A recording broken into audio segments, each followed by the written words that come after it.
எல்லாருக்கும் வணக்கம். சத்யம் தேட்டரில் ஆடியோ லான்ச் அப்படின்னாலே பேசிகிட்டு இருக்கும்போதே மைக் ஆஃப் ஆகும். ஏன்னா அவங்களுக்கு ஷோ இருக்குது. முதல்ல மேலே வந்திருக்கிற நிறைய யங்ஸ்டர்ஸ் தேங்க்யூ வந்ததுக்கு. வந்திருக்கிற மீடியாவுக்கு, பத்திரிகை துறை, இன்டர்நெட் ஆல் கைண்ட்ஸ் ஆஃப் மீடியாவுக்கு ரொம்ப ரொம்ப நன்றி. அண்ட் சிங்கப்பூர் சலூன் படம் வந்து கிட்டத்தட்ட நாங்கள் கொஞ்ச நாள் முன்னாடி முடித்தோம். நிறையா சிஜி ஒர்க் இருந்தது. இப்போ ரிலீஸ்க்கு ஜனவரி 25 ரிலீஸ் ஆக போகுது. ஸோ ஒரு பெரிய ப்ராசஸ் இது. இன்றைக்கி நாளில் இந்த ட்ரெய்லர் லான்ச்சை பெருசாக்கின என்னோட ஃப்ரெண்ட், அவரோட நான் நடிச்சிருக்கேன், நிறையா பேசியிருக்கோம், ரொம்ப வருஷமாக தெரியும். விஜய் சேதுபதி டைரக்டர் கோகுலுக்காக வந்தது. டைரக்டர் விஜய் இன்றைக்கி காலையில் நான் அவர்கிட்ட ஃபோனில் பேசும்போது அவரோட ப்ரொமோஷன் இருக்குது அப்படின்னா, நான் கூப்பிடல, சும்மா விஷ் பண்ணுறதுக்காக கால் பண்ண அவர் படத்துக்கு. அவர் கே ராஜன் சார், என்னோட முதல் படம் நான் ஹீரோவாக நடித்த படத்தை டைரக்டரோட அப்பா.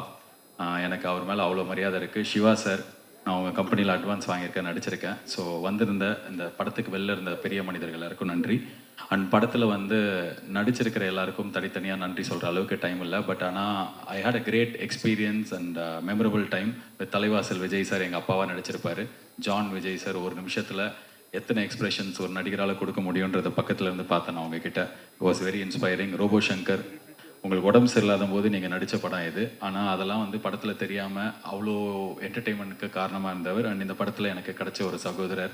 அண்ட் தமிழ் சினிமாவில் ஒரு குறிப்பிடத்தக்க யங் ஹீரோவாக உருவாக போகிற Kishan Das, all the best. நீங்கள் இந்த படத்தில் நடிக்க ஒரு ஃப்ரெண்டாக நடிக்க ஒத்துக்கிட்டதுக்கு ரொம்ப தேங்க்ஸ். ஏன்னா நீங்கள் அவரே ஹீரோவாக 3 படம் நடிச்சிட்ருக்காரு. ஸோ அதுக்கப்புறம் இந்த படத்தில் என்னோட அம்மாவை நடித்தவங்க. அதுக்கப்புறம் 2 ஹீரோயின் இருக்காங்க. இன்றைக்கி என்னென்னா கிஷன் தாஸோட ஜோடியும் வந்திருக்காங்க. எங்கள் ரோபோ சங்கர் ஜோடியும் வந்திருக்காங்க. படத்தில் இருக்கிறவங்க Ahalya and doctor Reena bro, 2 பேருக்கும் நன்றி. ஆனால் எனக்கு 2 பேர் ஜோடியாக நடிச்சிருக்காங்க, 2 பேருமே வரல. என்னோட ஹீரோயினாக வந்து இந்த படத்தில் மீனாட்சி சௌத்ரி அப்படின்ற ஒரே ஒரு படம் நடிச்சிருந்தாங்க அதுக்கு முன்னாடி, கொலைன்னு. அப்போவும் அது ரிலீஸ் ஆகலை. ஸோ அந்த படம் அவங்க முதல் நாள் ஷூட்டிங் வரும்போது, எவ்வளோ பெரிய ஷூட்டிங் ஸ்பாட்டு, சத்யராஜ் சார் இருக்கார், அவர் இருக்கார், இவர் இருக்கார் அப்படின்னு சொல்லிட்டு பயங்கர ஆச்சரியமாக இருந்தாங்க. இப்போது என்னடானா எங்களுக்கு ஆடியோ லான்ச்சுக்கு வரும்போது ப்ரொமோஷனுக்கு அவங்க டைம் இல்லை. ஏன்னா அவங்க வந்து விஜய் சாரோட ஹீரோயினாக நடிச்சிட்ருக்காங்க. I wish. So Meenakshi Chaudhary, நான் கண்ணு முன்னாடி பார்த்த ஜாவா சுந்தரேசன் நீங்கள் தான். உங்களுக்கு என்னோடய வாழ்த்துக்கள். Have a great career. நான் ஷீத்தல் இன்னொரு ஹீரோயின். அது இல்லாமல் இந்த படத்தில் வந்து ப்ரொடியூசர் ஐசரி கணேஷ் அவர்களின் நட்புக்காக இந்த படத்தில் எங்களுக்கு நடித்து கொடுத்த ஜீவா, அவருக்கு எங்களோட நன்றி. அண்ட் டைரக்டர் கோகுலுக்கும் எனக்கும் ரொம்ப நெருங்கிய நண்பர் டைரக்டர் லோகேஷ். ஸோ அவர் இந்த படத்தில் எங்களுக்காக கெஸ்ட் ரோல் பண்ணார், அவருக்கும் ரொம்ப நன்றி. இது இல்லாமல் ஒரு பெரிய நடிகர் இந்த படத்தில் ஒரு முக்கியமான ரோல் பண்ணியிருக்காரு. நாங்கள் ரிவீல் பண்ணல, படம் பார்த்தா தான் தெரியும். ₹1 காசு வாங்கிக்காமல் அவர் கூட்டு வந்த அசிஸ்டன்ஸுக்கு கூட எங்களை பே பண்ண விடாமல் எங்களுக்கு ஒத்துழைப்பு கொடுத்த அந்த மாபெரும் நடிகருக்கு ரொம்ப நன்றி. ஸோ இதெல்லாம் வந்து படத்தில் வேலை பண்ண ஆர்டிஸ்ட். சுகுமார் சார், ஒரு பெரிய கேமராமேன் நீங்கள். உங்களோட ஒர்க் பண்ணதில் நான் ஸ்க்ரீனில் பார்க்க கொஞ்சம் போன படத்தோடலாம் பார்க்க பெட்டராக தெரிகிற மாதிரி காமிச்சதுக்கு ரொம்ப நன்றி. அண்ட் படத்தோட மியூசிக் டைரக்டர்ஸ் விவேக் மவின், 2 பாட்டு தான் உங்கள் கூட நான் ஃபஸ்ட்டு படத்துலேருந்து இருக்கேன். Thank you so much for giving this வந்தாமலை அண்ட் ஒன் மோர் சாங். ஆனால் அவங்களால பேக்ரவுண்ட் ஸ்கோர் பண்ண முடியல. அதை பண்ண ஜாவித் ரியாஸ், மாநகரம் படத்துக்கு நீங்கள் மியூசிக் பண்ணியிருந்தீங்க. அண்ட் அதுக்கப்புறம் திடீர்னு எங்கே போனீங்கன்னு தெரில. இதுக்கப்புறம் இன்னும் நிறையா படம் பண்ணோம். All the best. Director Gokul கூட வேலை பண்ணுறது டார்ச்சர்னு விஜய் சேதுபதி சொன்னார். அதுக்கப்புறம் டைரக்டர் கோகுலே வந்து நான் என் கூட வேலை பண்ணுறது ரொம்ப கஷ்டம் அப்படின்னாரு.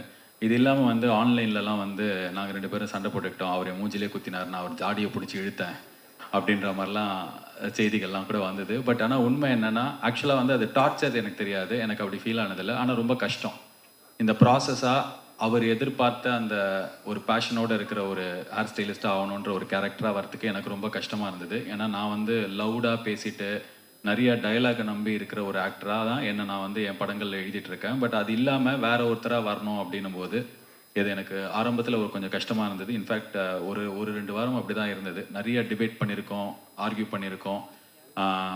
நான் வேணான்னுவேன், அவர் வேணும்னுவார். ஃபைனலாக எங்கள் 2 பேருக்குமே கண்ணுக்கு முன்னாடி இருந்தது இந்த படம் தான். ஏன்னா நிறைய செலவில் நிறைய ஆர்டிஸ்டோட ஒரு பெரிய படமாக உருவாகும் போது என்னால் என்னெல்லாம் பெஸ்ட்டாக கொடுக்க முடியுமோ, ஆர்டிஸ்ட் கிட்ட டேட் வாங்குறதுல ஆரம்பித்து அவங்களோட சம்பளம் பேசுகிறதுலேருந்து கடைசி நிமிஷம். இப்போ இன்னைக்கு காலையில் 6 மணிக்கு கிரிக்கெட் பிளேயர் அஸ்வினோட நான் ஒரு இன்டர்வியூ ரெக்கார்ட் பண்ணிட்டு தான் இங்கே வரேன். ஸோ என்னோட பெஸ்ட்டை நான் கொடுக்கணும் அப்படின்னும் போது அவரோட பெஸ்ட்டை அவர் கொடுக்குறாரு.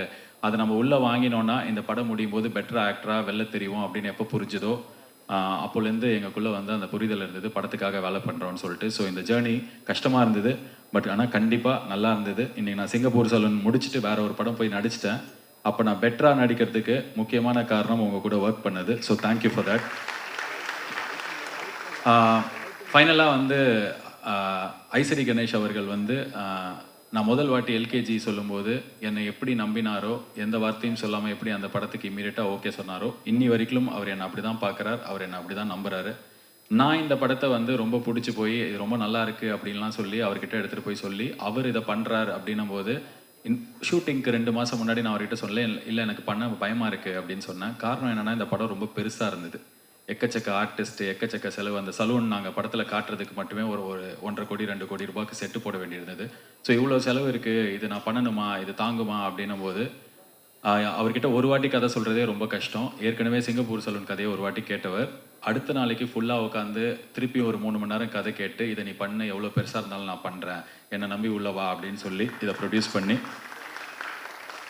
என்னோட ஆரம்பத்துலேருந்து இப்போ வரைக்கும் இந்த படத்து வரைக்கும் என் கூடவே இருக்கிற, இதுக்கப்புறமும் இருக்க போகிற காரணத்துக்காக ரொம்ப நன்றி. அண்ட் இந்த படத்தோட டான்சர்ஸ் 8 பேர் வந்தீங்க. நீங்கள் இந்த படத்தோட டைரக்டரோட அசிஸ்டன்ட் டைரக்டர் டீம், அவங்களுக்கும் எங்களோட நன்றி. அண்ட் நான் நிறைய பேர் மிஸ் பண்ணல. அண்ட் முக்கியமாக இன்னொரு விஷயம், சோஷியல் மீடியாவில் நான் வந்து பார்த்தேன்னு சொல்லிட்டு என் டீம்லேருந்து சொன்னாங்க.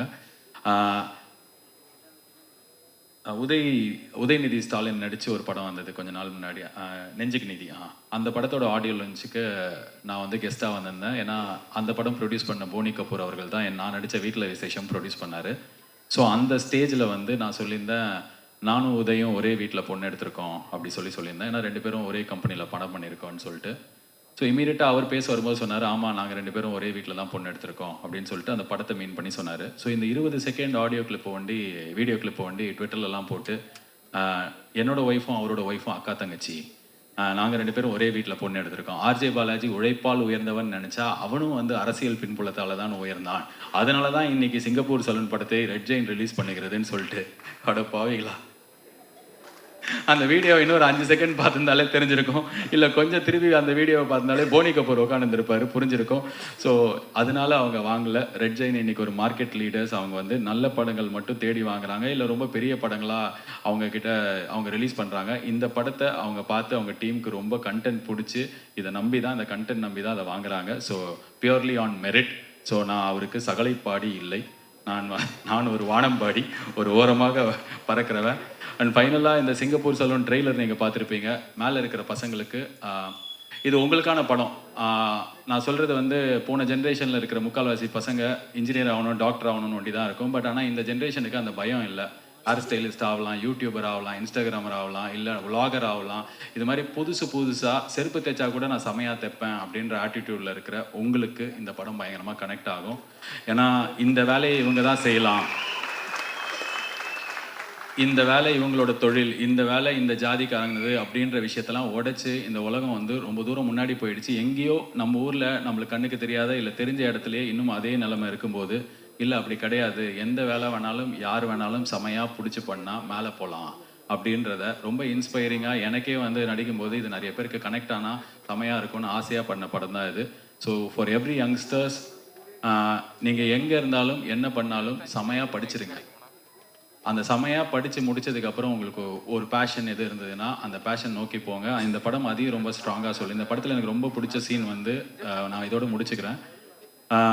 டைரக்டருக்கும் நானும் பேசும்போது எனக்கு ஒரு விஷயத்தில் ஒண்டி உடன்பாடு இல்லை. அவர் சொன்னார், சின்ன வயசுலேருந்தே வந்து சலூனில் ஹேர் ஸ்டைலிஸ்ட் ஆகணும்னு ஆசைப்படுற ஒருத்தன், காலேஜ் அவங்க அப்பாக்காக போகிறான், ஆனால் ஒழுங்காகவே படிக்கலை, அவனை புரிஞ்சுக்கிட்டு அப்பா வந்து அவனை ஹேர் ஸ்டைலிஸ்ட் ஆக்கிட்டாரு அப்படின்ற மாதிரி ஒரு விஷயம் இருந்தது. எனக்கு வந்து என்னென்னா, இல்லை சார் அவன் நல்லா படிக்கட்டும் அப்படின்னா. ஏன் அப்படின்றீங்க, ஏன் அப்படின்னு கேட்டார். எதுவுமே வரல அதனால் அவன் முடிவெட்ட போயிட்டான்னு இல்லாமல் அவனுக்கு எல்லாமே வரும், செமையாக படித்தான், இருந்தாலும் அவன் பிடிச்சதை செலக்ட் பண்ணான் அப்படின்றதுல இன்னும் கொஞ்சம் இன்ஸ்பிரேஷன் இருக்குன்னு தோணுச்சுன்னு. அதுதான் உங்ககிட்ட சொல்கிறேன். நீங்கள் என்ன பண்ணுறதா இருந்தாலும் பயங்கரமாக படிச்சிருங்க. It's very very important. Vels யூனிவர்சிட்டியிலேருந்து கொஞ்சம் பேர் வந்திருக்கீங்க அப்படின்னு நினைக்கிறேன். ஸோ எந்த காலேஜில் படித்தாலும், இன்ஃபேக்ட் வேல்ஸ் யூனிவர்சிட்டி தான் எல்லாருமே வந்திருக்கீங்கன்னு நினைக்கிறேன்.